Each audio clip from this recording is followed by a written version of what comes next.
So, if you're here, I'm quite certain that you're wondering why my video is titled what it is. What makes me not think that Demon Slayer is one of the best animes made within the past decade? This show has been considered masterful and a piece of art by many, and it's practically blasphemous to talk bad about it. So, that's exactly what we're gonna do here. We're here to talk bad about Demon Slayer. This show isn't nearly as good as people make it out to be. Like, is it well drawn? Yes. Does it have some cool action scenes like any anime should? Yes. But is it a good show with an original story and original characters? Absolutely not. This shows the same thing we've seen time and time again. Main character has something bad happen to their family by this evil thing or person, and then wants to become tough enough to get their revenge. It's a story that's been told many times, and by this point, it's just a tired formula. We don't need to see it for the 100th time. This show is just uninspired. It has an uninspired main character. It has an uninspired secondary character. It has uninspired villains even. I mean, come on, let's take it from the top. The show follows Tanjiro Kamado, a character who's basically everyone in the anime ever. Just bland and boring by this point because we've seen it all. He's every character in a big hit anime that we've seen before. Cookie cutter, copy paste, boring.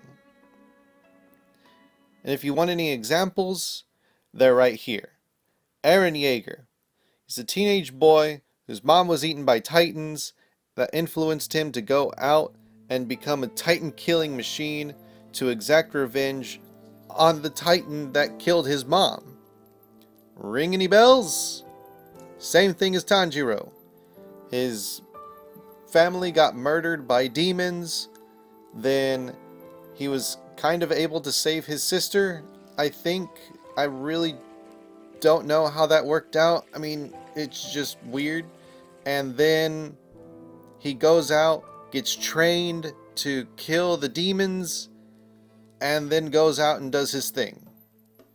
Same thing. You want another example? Kurosaki Ichigo. Teenage boy whose mom was killed by a hollow, and he's hated hollows since then gains the powers to kill the creatures, gets trained, and then he finally does get to go out and kill the hollow that killed his mom.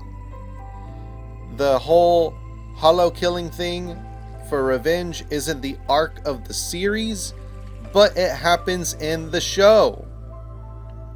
So, same thing.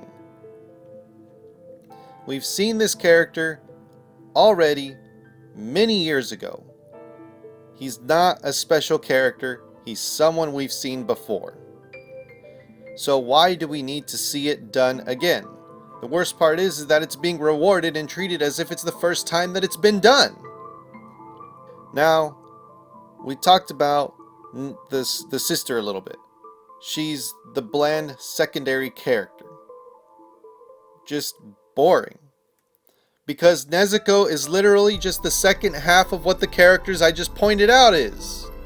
Instead of making the main character someone that has the power of the demon to struggle with, they gave it to a separate character entirely. What makes Ichigo and Eren interesting is that they have these second halves to them that make them have to struggle with and come to terms with eventually. Eren has become what he's hated, but then he basically uses his power to start a revolution and becomes one with his titan. Ichigo gains the powers of a hollow and uses the power against what he hates so much and becomes one with it.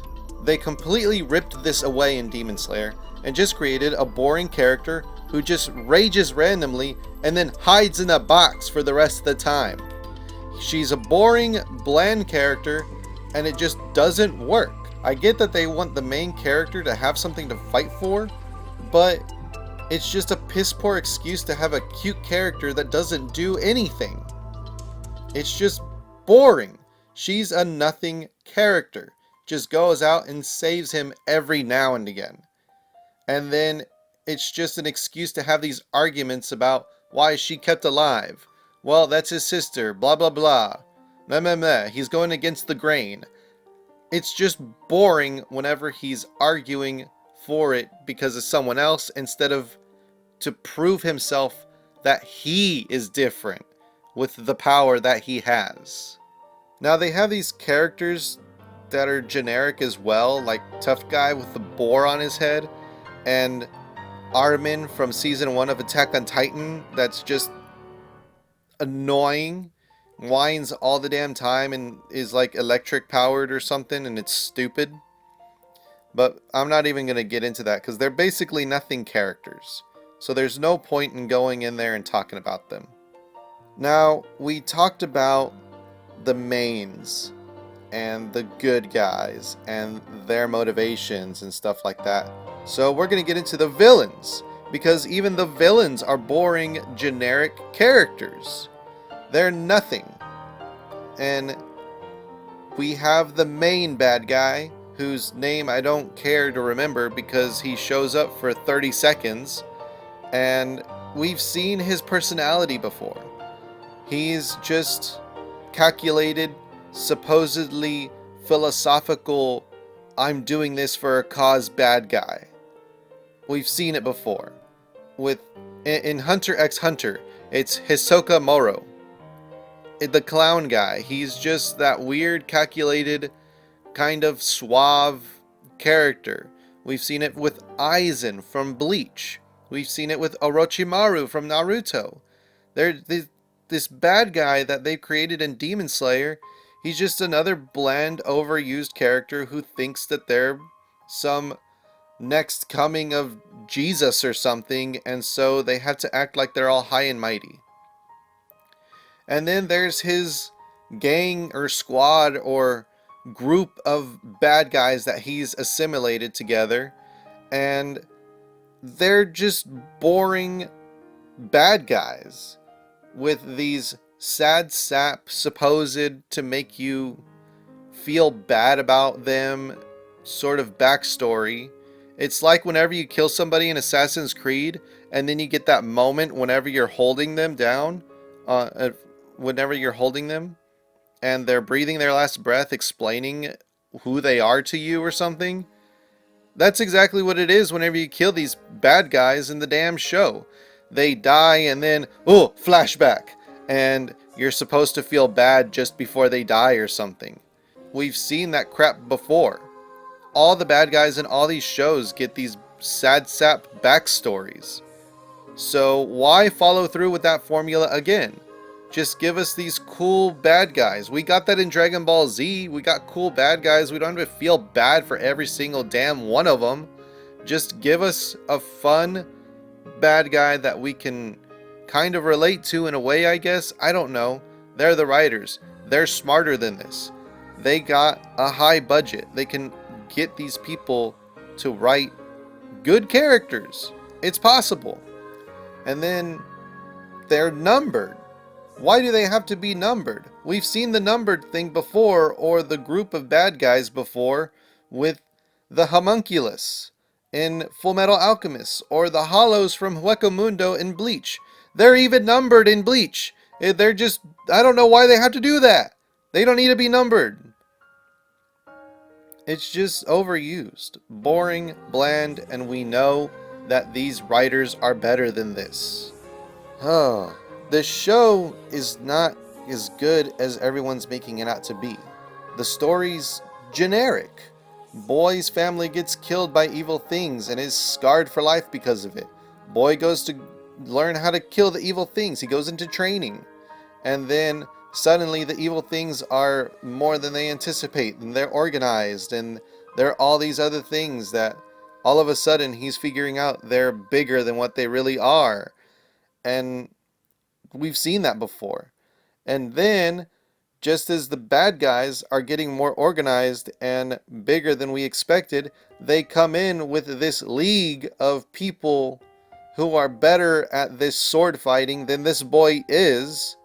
But we don't have to worry about it because we know that he's going to become better than they are eventually. So it's just stupid to even introduce them. And that's just the general plot of the first season.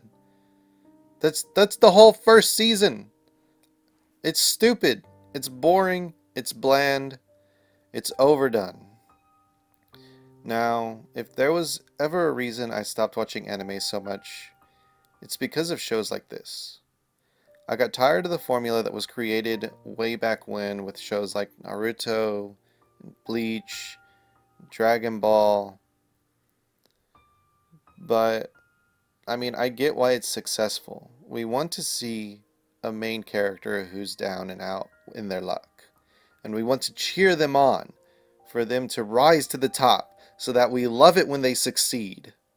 But after watching that for 20 years, or around that amount of time, you get tired of it.